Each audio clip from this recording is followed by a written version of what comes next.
আরে দাঁড়াও, দাঁড়াতে বললাম না। কি ব্যাপার, তোমাকে আমি কতগুলো ডাক দিলাম, তুমি কি শুনতে পাও না নাকি? না ভাবি, শুনছি তো। আমি ভাবলাম ভাই হয়তো ভিতরের রুমে, তাই ভাইয়ের সাথে দেখা করার জন্য সরাসরি ভিতরে চলে আসলাম। তুমি তো আমাকে বলার সুযোগই দিলা না। তোমার ভাইয়া বাসায় নেই। ভাইয়া বাসায় নাই? কিন্তু ভাইয়া তো আজকে সকালে আমাকে ফোন দিয়ে বাসায় আসতে বললো। তোমার ভাইয়ের কি কোনো কিছু মনে থাকে নাকি? হয়তো বা তোমাকে আসতে বলছে, এর মধ্যে ভুলে গেছে। ভাইয়া আমাকে বাসায় আসতে বলে নিজেই ভুলে গেল। তাহলে ভাবে আমি এখন কি করব? কি আর করবা? শহরে আসছো কখন? ভাবি এইমাত্র শহরে আসছি, এসে আপনাদের বাসায় আসলাম। ও আচ্ছা, এখনো কিন্তু গ্রামে ফিরে যাবার গাড়ি পাওয়া যাবে। বেশি রাত করে ফেললে কিন্তু বাস পাবা না। ভাবি এখনই তো আসলাম, এখনই ফিরে যাব? তো যাবা না? গ্রামে আব্বা আম্মাকে দেখাশোনা করবে কে? তুমি যে ঢাকায় চলে আসছো, তাদের তো বাজার ঘাট বন্ধ। ও, তুমি আব্বা আমার বাজার নিয়ে চিন্তা করতেছো? আগামী 2 দিন বাজার নিয়ে কোনো সমস্যা হবে না। ভাইয়া তো বললো 2 দিন বাসায় থাকতে হবে কোনো একটা কাজে, এই জন্যই তো সব বাজার করে দিয়ে আসছি। আমি তো তোমাকে বললাম যে তোমার ভাইয়ার কোনো কিছু মনে থাকে না, হয়তো বা বলছে আবার ভুলেও গেছে। ঠিক আছে ভাবি, তাহলে আমি চলে যাইতেছি। ও ভাবি, ভাইয়াকে একটা ফোন দাও, আমি কথা বলে যাই। তোমার ভাইয়ার সাথে কথা বলবা? হ্যাঁ ভাবি, আমার কাছে তো ফোন নাই। গতকালকে রাত্রে আব্বার ফোন দিয়ে ভাইয়ের সাথে কথা বলছিলাম, ভাইয়া আসতে বলছে। এখন আসার পরে ভাইয়ের সাথে কথা না বলে যদি চলে যাই, ভাইয়া কি মনে করবে? রাগও করতে পারে। ভাইয়াকে একটু বলে যাই, তুমি ভাইয়াকে একটু ফোন করো। আমার ফোনে তো চার্জ নাই, তুমি যাও। তোমার ভাইয়া বাসায় আসলে তোমার কথা বলবো নি। ভাবি চার্জে দিয়েও তো কথা বলা যায়, চার্জে থাকুক, আমি একটু ভাইয়ের সাথে কথা বলি, অন্তত আমি বইলা যাই। তা না হলে ভাইয়া মন খারাপ করবে। তোমাকে বলছি না যে তোমার ভাইয়া মন খারাপ করবে না। আর 2 দিন পর পর আমাদের বাসায় তোমাদের এত কি? গ্রামে থেকে তোমার আব্বা চিকিৎসা করাতে শহরে আসে, এসে আমাদের বাসায় ওঠে, আর যাবার কোনো নাম নাই। এখন তুমিও 2 দিন পর পর আমাদের বাসায় আসো, কি কাজ নিয়ে আসো সেটা তোমরাই ভালো জানো। ভাবি আমি 2 দিন পর পর তোমাদের বাসায় আসি? 2 দিন পর পর না আসলেও মাসে অন্তত 2 বার আসো। আমি শেষ তোমাদের বাসায় আসছিলাম গত শীতে, প্রায় 10 মাস পরে আমি তোমাদের বাসায় আসলাম। তেমন কোনো প্রয়োজন না হলে আমি তো তোমাদের বাসায় আসি না। আর ভাই তো ফোন করে বললো তোমাদের বাসায় আসার জন্য, এই জন্যই তো আমি আসলাম। আমাকে দেখে যে তুমি মন খারাপ করবা সেটা জানলে আমি আসতাম না। এরপরে যখন আমি আসবো বাইরেই বসবো, বাইরে ভাইয়ের সাথে দেখা করব। সেটা করলেই তো ভালো হতো। বাসায় এসে সব কথা বলার কোনো দরকার আছে? না ভাবি, ঠিক আছে, আমি চলে যাইতেছি। কি ব্যাপার, কি হয়েছে এখানে?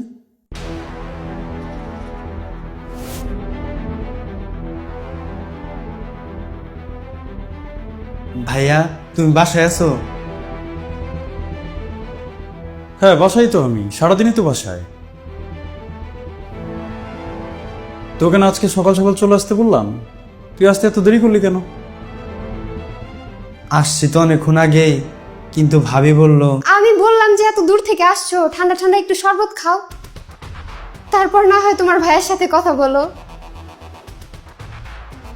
তো শরবত এখনো করে দাওনি? দেখছি না তো। না না, করতেই তো যাচ্ছিলাম। কাউসারকে একটু জিজ্ঞেস করলাম যে আব্বা আম্মা কেমন আছে। আচ্ছা, আব্বা আম্মার খোঁজ খবর নিচ্ছিলা? তো আব্বা আম্মা কেমন আছে? হ্যাঁ, তুমি ওকে জিজ্ঞেস করেছো না আব্বা আম্মা কেমন আছে? ও তো উত্তর দিয়েছে, সেটা আমাকে বলো, আব্বা আম্মা কেমন আছে? আব্বা আম্মা কেমন আছে? ভালো আছে, অনেক ভালো আছে। আচ্ছা, আব্বা আম্মা তাহলে ভালো আছেন। আর কি কি খবর নিলা শুনি একটু। হ্যাঁ, কানে কি শুনতে পাচ্ছ না? আমি জিজ্ঞেস করলাম যে আর কি কি খবর নিলা গ্রামের, একটু বলো শুনি। আর কি কি খবর নিলাম কাউসার? কি ব্যাপার, কথা বলতেছিস না কেন? কি কি খবর নিল তোর ভাবি? আচ্ছা ঠিক আছে, তোমরা দুজনে বসো, আমি তোমাদের জন্য ঠান্ডা ঠান্ডা শরবত নিয়ে আসতেছি। না না, কই যাচ্ছ, দাঁড়াও। আব্বা আমার আরেকটু খোঁজ খবর নাও, তারপরে যাও। কি হয়েছে বলো তো? আমার আব্বা 2 দিন পর পর অসুস্থ হয়ে ঢাকা শহরে আসে, তারপর চিকিৎসার নাম করে আমাদের বাসায় এসে ওঠে। যাওয়ার কোনো নামই নেয় না, তাই না? কি ব্যাপার, কথা বলতেছো না কেন? তুমি আমাদের সব কথা শুনে ফেলছো। আমি আসলে ওইভাবে বলতে চাইনি। যেটা বলছো সেটা তো শুনলামই। কাউসার আসছে একটু আগে, ওকে তুমি বলতেছো আজকের মধ্যেই গ্রামে ফিরে যেতে, আর বেশি দেরি করে ফেললে নাকি রাতে ফেরার বাস পাবে না। ওর আজকের মধ্যে ফিরে যাবার এত কিসের ঠেকা বলো তো? ও কি ঢাকা শহরে ভেসে আসছে? এখানে ওর থাকার কোনো জায়গা নেই, এজন্য ওর আজকের মধ্যে ফিরে যেতে হবে? নাকি আমি এই বাসাটা যৌতুকে শ্বশুর বাড়ি থেকে নিয়েছি? যে আমার ভাই আসলে আমার বাসায় থাকতে পারবে না, আর আমিও তোমাকে কিছু বলতে পারবো না?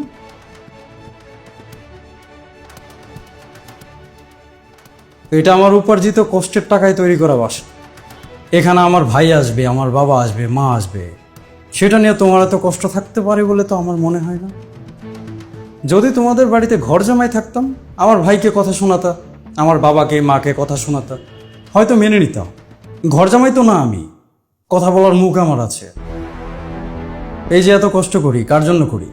তোমার জন্য করি, ওদের জন্যও করি। কেউ তো কারো থেকে কম না, তোমরা সবাই আমার আপন।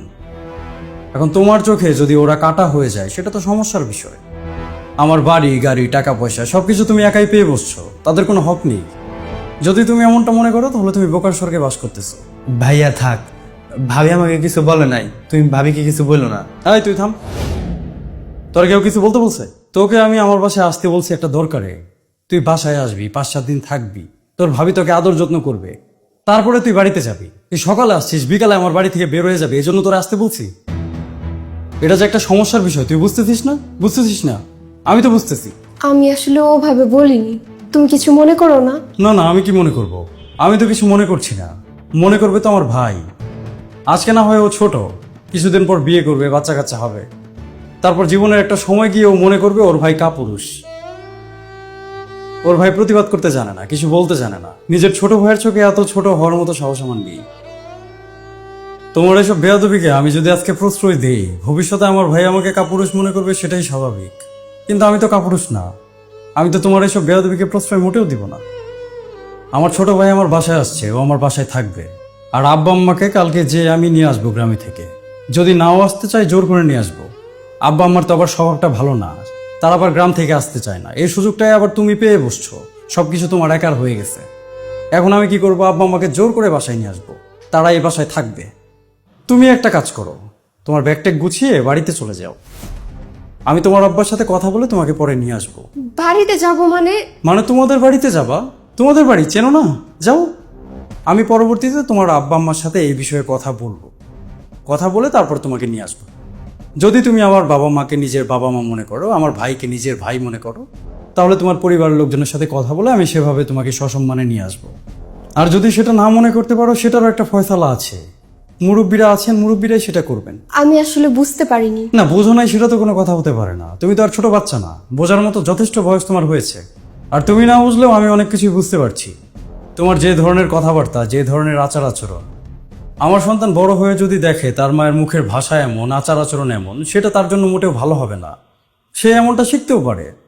আমার সন্তানের জন্য একজন ভালো মা দরকার, আর আমার জন্য একজন ভালো স্ত্রীর। আর আমি কিন্তু এখন এটা বলতেছি না যে তুমি একেবারে আমার বাসা থেকে চলে যাও। যদি তুমি নিজেকে শোধরাতে পারো, তাহলে তুমি আমার বাসায় আসবা। আর না শোধরাতে পারলে আসার কোনো দরকার নেই, কারণ এখানে তোমার উপর কোনো ধরনের জুলুম চাপিয়ে দেওয়া হচ্ছে না। শুধুমাত্র তাদের প্রাপ্যটা তোমাকে তাদের দিতে হবে, এতটুকুই তোমার কাছে আমার চাওয়া। এখন তুমি যাও, ব্যাগ গোছাও, তোমাদের বাড়িতে যাবো। কি হলো, শুনতে পাওনি? তুমি এই মুহূর্তে আমার চোখের সামনে থেকে যাও, ব্যাগ ট্যাগ গোছাও, তারপর বেরিয়ে যাও। থাক ভাইয়া, তুমি ভাবিকে আর কিছু বলো না। তাই তুই চুপ থাক, একটা থাপ্পড় দিয়ে দাঁত ফালাই দিব, মাথা পড়েছিস না? অনেক বুঝিস। যাও, তুমি যাও। তুমি আবার দাঁড়িয়ে আছো কেন? যাও।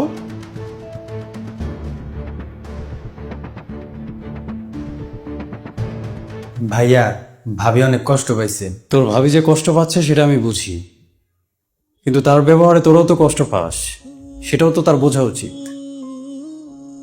সে যখন তোদের কষ্টটা বুঝবে, তোদের প্রাপ্য সম্মানটা তোদের দিবে, তখন তার প্রাপ্য সম্মানটাও আমি তাকে দিব।